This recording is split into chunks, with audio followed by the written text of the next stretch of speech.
You're listening to Business Extra, coming from Dubai, LinkedIn's offices. I'm Kelsey Warner, your host, and I'm joined by Ali Matar, the head of emerging markets at LinkedIn. That comprises a massive geography. What do you oversee? Good morning, Fred. Good morning, and welcome back to Business Extra. It's always great to be back. So I've been in the company almost 11 years, and I had different roles to play. Currently, what I support is our SaaS business across EMEA, Europe, Middle East, and Africa, with the exception of UK, Germany, and France. And I also have another hat, which is the country manager for the Middle East and North African offices. Okay, so a vast geography, and I'm curious kind of what you want to talk about today. There's many paths we could take: future of work, AI, recession fears. There's a lot of kind of looming dynamics going on, even social media and what a chaos basket it's been between Mark Zuckerberg, TikTok, and Twitter the last 6 months. There's a lot of directions we could take today. What's kind of top of mind for you these days running the day-to-day in your geography? Well, probably the first thing to acknowledge is like we've just turned 20 years old as a platform. Mm-hmm. Happy birthday. Thank you. We're very proud of the way we started back in 2003 and the way we are today. So probably I can share in a couple of minutes the full trajectory of LinkedIn since the inception. Mm-hmm. As our producer said fairly colorfully, it started out as a Facebook for losers. And 20 years later, you're a little cooler. So yeah, bring us through from day one very quickly, the 20-year trajectory. The way I would like to see it, that in 2003, it was actually the first time that our co-founders, there were like 5 co-founders of LinkedIn, mm-hmm. with the main one, Reid Hoffman, they started the platform from Reid's living room. And in 2003, it was only by invitation. So no one can go and create a profile just like that randomly. They need to receive an invitation from someone.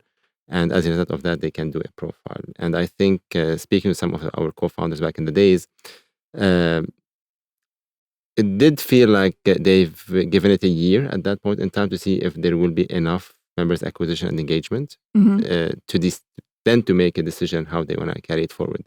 I think we were very lucky that before the end of 2003, we've reached over 1 million members. That was a good traction to continue investing in the platform. And by 2011, it was another milestone where we hit 100 million members. And in 2012, we had our first offices here in the Middle East and North Africa, based in Dubai. We started with a handful of employees, few of them, and today we've crossed 100 employees based out of Dubai that covers Middle East and North Africa. Even in 2012, when we did the launch, and it feels like forever, it's just like 10 years back, I've shared with the news at that point that we had 5 million members in MENA and 1 million members in UAE. Today, we have over 10x of that in MENA. We have 54 million members. In MENA, in the Middle East North African region, and over 6 million members in UAE and 7 million members in Saudi. That is pretty stunning for us because we have seen very high level of engagement in this part of the world. Not to my surprise, because at the end of the day, there's a lot of youth, very high tech savvy, I would say, culture in many of the countries, especially in the GCC. Yeah, it's a very high social media use rate in the region, but I'm curious that you kind of tell the trajectory tale through a number of users metric. At what point did Microsoft pick up LinkedIn? It was in 2016. 2016. So 7 years ago, Microsoft, now the biggest investor in OpenAI, bought LinkedIn 7 years ago. Now they're the biggest investor in this massive AI engine, the makers of ChatGPT. And LinkedIn kind of went from being a place where you posted your CV and looked for jobs to you guys have a 250-person editorial team that churns news on a daily basis. You have thousands of classes, skills-building workshops. Just your product is really diversified in the last kind of since Microsoft bought you. I think you probably became less attuned to user growth and more about becoming a real bona fide tech company. Can you talk a little bit about, I'm curious, are you seeing any bleed through of the OpenAI of it all and Microsoft owning you? Is AI kind of popping up more in the LinkedIn platform? Sure. I mean, let me try to answer this question in 2 folds. Yeah. One, everything we do as a company, as an organization, has to be very much relevant to our vision, which is to create economic opportunity for every member in the global workforce. So every time we have this conversation, we ask ourselves, like, if we're introducing a feature to the platform, is it really helping our members from a professional point of view? Are we really helping them to be more productive and successful? And sometimes the answer is maybe, and we introduce some features, but then we take it back. Sometimes the answer is no, and then we don't pursue that further. Okay, so what's a recent example of a product launch that you were that you reeled back in? I think back in the days, at one point in time, we did have we introduced stories at one point in time. I think around the pandemic even. I remember that. Yeah. And we saw some good traction, but then we decided to reuse our resources in some other ways that we had probably more beneficial to the members. So you parlayed briefly into short form video and kind of up to date, up to the minute social media posting, kind of more in a traditional format, and found that doesn't really resonate with what we're doing. What I would say, we still have those videos are probably the highest engaging feature on the platform is videos. As a matter of fact, if you look at Saudi Arabia, at one point in time, it was among the highest video consumption in the world proportionally. So I think videos and the way the platform has evolved continue to be very relevant in terms of what the members require.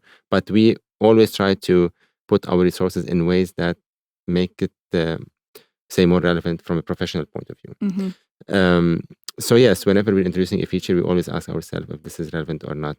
Before the acquisition, after the acquisition, I think we're very much true to the vision and the mission of LinkedIn. Speaking of AI, for instance, I mean, the other day I was in the gym. I was doing some cycling, and I hate doing cycling. It's pretty boring. So I had my mobile, not very surprising, and I was checking LinkedIn. And I saw that ad, which was very interesting for me. I'm not sure if you've seen it. It was like a building still under construction with a big ad on that building saying, AI, can you please finish the building? And then at the bottom of it, like, your skills are irreplaceable. I also saw that LinkedIn post. Yes, it's a construction site that says no one, like AI can't replace this job. Yes, exactly. Power to the construction worker. Exactly. Yeah. And I think that applies for so many other verticals and industries. I think AI has been there for so many years, and I think when LinkedIn was launched in 2003, it was powered by AI. And today, for instance, yourself as a media professional, if you go and check your LinkedIn profile, you probably see what you call jobs you might be interested in. Those jobs are the algorithm of that jobs targeted in a way based on what you say on your profile, the skills that you have, the recommendations, the endorsements, etc. It's like signals giving in the background that the AI picks that up and recommend jobs. That has been there forever.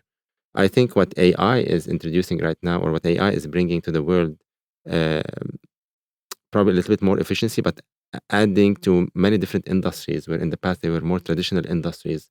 They felt like technology is not as important, but now this is where we're seeing the disruption. I'll push back on you a little bit on the idea that AI will be a net creator of jobs. I do agree with you because I do think it's lazy thinking, to a failure of imagination, to say that AI will only be a jobs killer.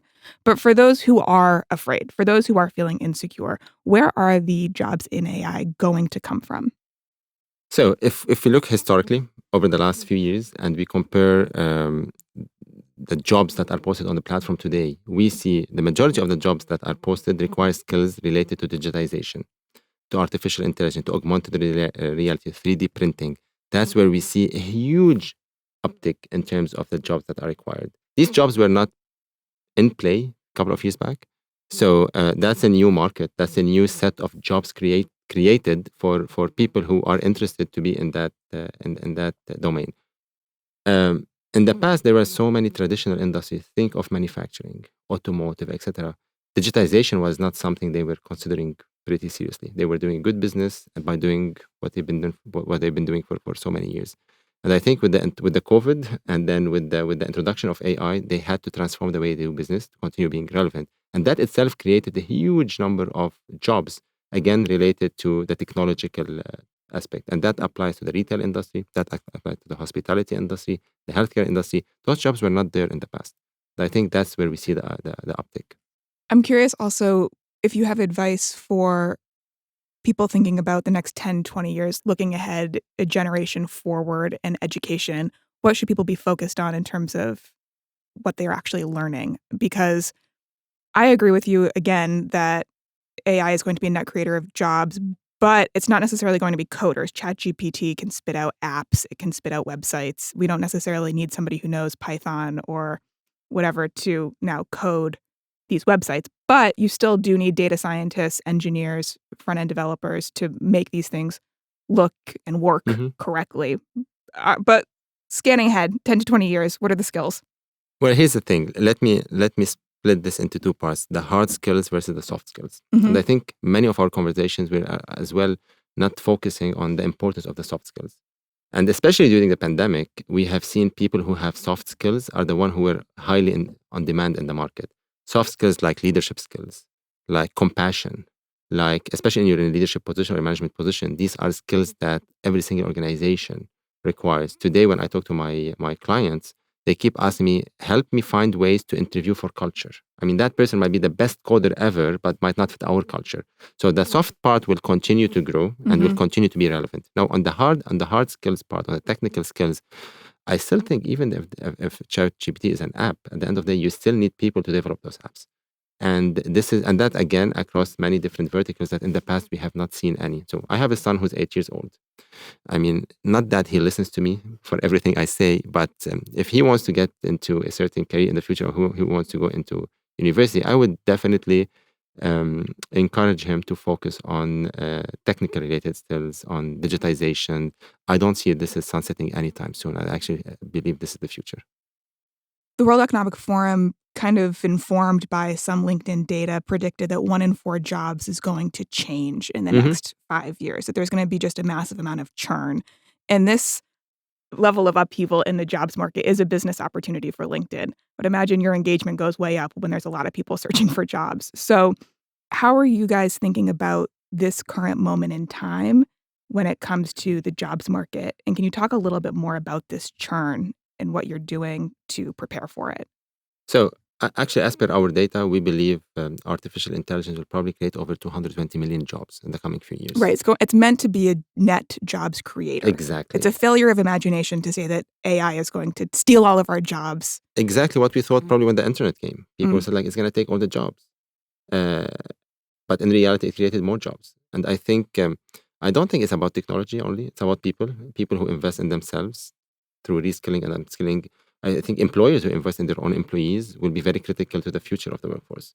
I mean, as per our data as well, if we compare the same job that someone was doing in 2015 compared to today, there's a 25% different skills required to do exactly the same job. And we predict that between now and 2027, it's going to even double.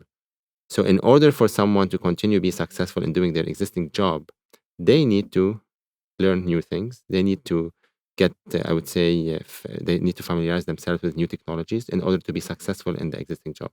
If they don't do that, yes, there's a risk that they can become obsolete and they might not be able to perform that same level. But that's not a bad thing, because one of the things that we keep saying is always be learning, right? And back to the COVID days, we've seen all-time highest consumption of LinkedIn learning courses, where everybody wanted to learn new skills in order to... We had a lot of time on our hands. Yeah. The last time we spoke was during the pandemic, and we were doing a lot of reflection and a lot of predicting on the future of work at that point. It felt like we were amid a paradigm shift. Everyone was going to be a remote worker. All sorts of things were happening in the future of work conversation. What do you think has actually stuck? It feels like we overstated a lot of our predictions, but what do you think has kind of settled in and been here to stay? I think the thing about global pandemic is many of them, there is no playbook. So we're somehow learning as we go. At that point in time, there were so many different predictions or some big statements done by big companies saying we might not even need offices anymore. We're going to ask all our team to be working remotely. In reality, and again, supported by our data, we have seen that during the pandemic, obviously speaking, the remote jobs posting on LinkedIn has increased exponentially. Now we're starting to see that decreasing in a way, but gaining more into the hybrid. So I personally believe the future is hybrid workplace. And I think companies who invest in finding the right place and time for their employees to do their job, partially from the office, partially from home, these are going to be the employees who are going to attract the best talent and retain the best talent.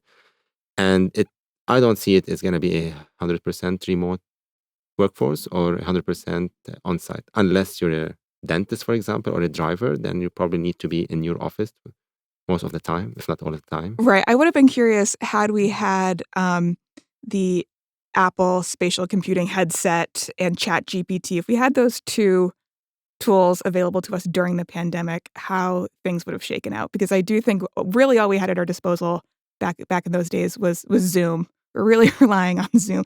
I wonder, do you use ChatGPT right now in your day-to-day? At a personal level, yes. Professionally, it's it's not something we ask our employees to use. But at the personal level, when I'm sometimes want some extra input, I do use that, and I find it fascinating. Did you use it at all to prepare for today's interview? Not really, but that's a good point. I should have. His Highness Sheikh Mohammed bin Zayed, the president of the UAE, a couple of days ago joined LinkedIn. And I think as we're seeing, Elon Musk bought Twitter. Twitter's become a bit of a space that is maybe not as credible as it once was. Facebook is amid a strategy shift. Mark Zuckerberg's plunked over $20 billion into the metaverse. TikTok is in testimonies before Congress about whether or not it'll be allowed to be used in the U.S. I'm going to land this plane, I promise. But a few just recent examples of social media companies really in states of controversy, states of chaos. And LinkedIn is kind of emerging as a new destination and a new kind of platform of choice, as we just saw with this week's news with His Highness. Can you talk a little bit about this move into, government and politics? And does LinkedIn want to be more of a destination for these players? For the last 4 years, I would say, as per the Business Insider, LinkedIn has been probably the highest trustworthy platform, as per what the members are saying. So I would say the level of trust in the platform has increased exponentially again. And I think it's one of the places where many professionals go in order to do different things. Some of them to find a job, some of them to share a piece of content, some of them to start a business, others to try to sell something. And it has proven time and time again that it's being very relevant and actually adding a lot of value. And I think that is back to how much we are true to our vision and trying everything we do on a daily basis to be very relevant to the professional side. As a result of that, we have seen that increase of membership, and we have seen that many of the leaders across the different parts of the world, they are communicating with their citizens, with their employees, with everyone through that platform. Actually, I was in Kuwait the other day and I was having a conversation with one of big company CEOs, and he was telling me he used LinkedIn to communicate with his team more than emails. He knows many of those employees are on LinkedIn already, and they are active without them being asked to be active. And sometimes if he wants to convey a certain message, he just go and update his LinkedIn with a short update. For instance, he wanted to talk about the importance of having a diverse hire. So how big is that company that he oversees? It's pretty big. Right. But it's a local company. So as a conduit for internal comms, as a way of kind of one way of looking at it, but in the sense of as well, it serves as a talent attraction tool, because if I want to join a certain organization and I see that the CEO is talking about the importance of diversity in the hiring process and how we want to encourage, and then I would probably think that that's a good company I want to be part of. So I think the platform has created that equal opportunity for everyone to have a voice. But given the professional context, people are more careful what to say because the network can easily see that. I'm wary of the virtue signaling, greenwashing, all of these kind of 21st century buzzwords around just, I don't want LinkedIn to become a destination for posturing. I'm hopeful that it can kind of stay a bit authentic and not a place for this sort of marketing spin kind of, but we'll see. So the first 20 years, in closing, I want you to look ahead next 20 years. What are your predictions for LinkedIn? Sure. First and foremost, the vision remains the vision. I mean, I was in LA 2 weeks back, and we go through a full year review and projections for the future. And every time we start our meeting, we talk about the vision, create economic opportunity for every member in the global workforce. So I think making sure that is not compromised, that is the true north for every single employee, that is a priority for us. Second, I think the world is going through a huge uncertainty at this point in time. I think the global economy is not at its best. If you look at the US, Europe, the war, inflation, etc., there's a lot of uncertainties going on. And in the world of uncertainty, I think people panics, people lose jobs. Some decisions can be very, I would say, life-threatening in terms of, if you're going to have a job or not. I think we're in a great place today with all the professions that we have, the data that we have, the insights that we can generate to help and advise people at decision-making level to take the right decisions that we believe will help the economy to build up faster and faster. Now, in this part of the world, I would say we're pretty lucky, or luckier than the rest of the world. I think the economy has proved to be more resilient. And we are continuing to see the hiring activities in UAE, for example, continue to be among the best across the world, despite like 2023 is a little bit less than 2022. But if we compare it to the time before, around COVID or before COVID, it's way, way, way, way better. So, true to our vision, making sure we are part of, bringing back the economy to the right level. And the last point, I would say, the skills-based hiring. Traditionally, companies have been always hiring people based on their academic background or their experience. We do believe that skills-based hiring is super positive and will create a lot of equal opportunities for so many people who have been probably unfortunate, whereas they can do the job sometimes even better.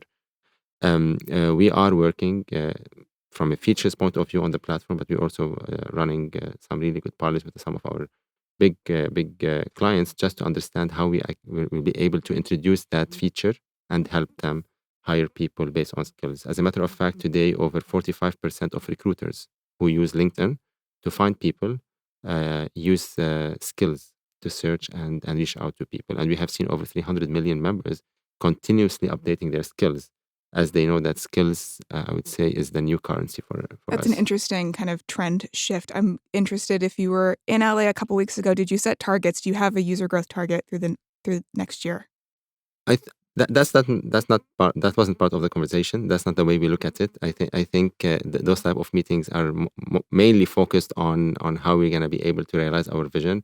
Again, it's not target based as much as it's relevant. We have to continue to be relevant in whatever service we provide. Okay, so no comment on revenue growth, no comment on user growth. I think, one of the things that we're very proud of, since the acquisition of Microsoft by LinkedIn, we tripled our revenue. Today, we are over 14 billion in terms of revenue, and that's pretty stunning for us. And growing. And we continue to grow, yeah. Ali, good to talk to you. Thank you so much. My pleasure. Thank you for having me. That's all for today. If you enjoyed this episode, please do subscribe wherever you get your audio content. All that's left is to thank my roadies today, my production team, and you for listening. See you next week.